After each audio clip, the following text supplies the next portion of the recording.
لازم اختاری بازی بود. یکی بیگونه بود. این اختار شهری بود. بختا هو این خونه اومده دیگه. ما تو خودش میکنیم.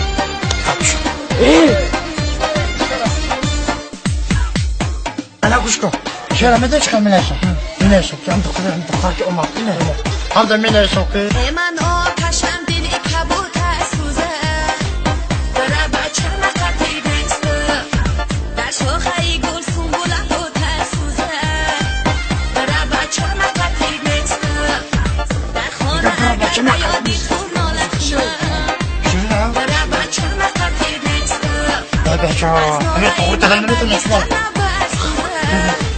برای بچه مقتی بسته مکی خش رو مکی بد روسته برای بچه مقتی بسته مزاری و کلوبی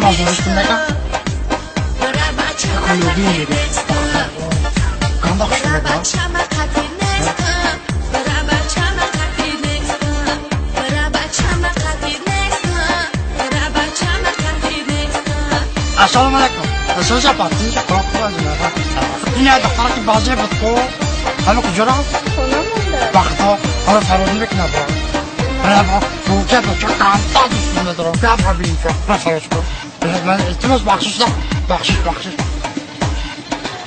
ترمینه قد یه او سگلی سنجی تایی سگلی خود برای بچه مخطی بسته خشو بچهی کلا با میگیرو میاد برای بچه مخطی بسته خشو بچهی کلا با شماش برای بچه مخطی بسته جون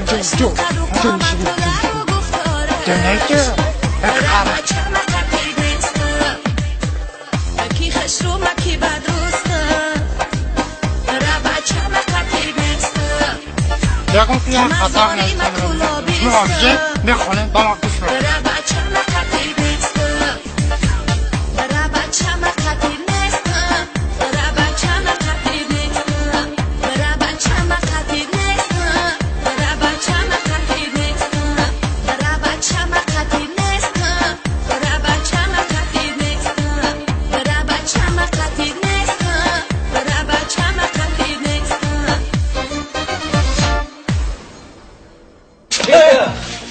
السلام علیکم خوبی تیم که فرا خوبه نه چه خونه کی اکان برات نخوری گفتم نخوری من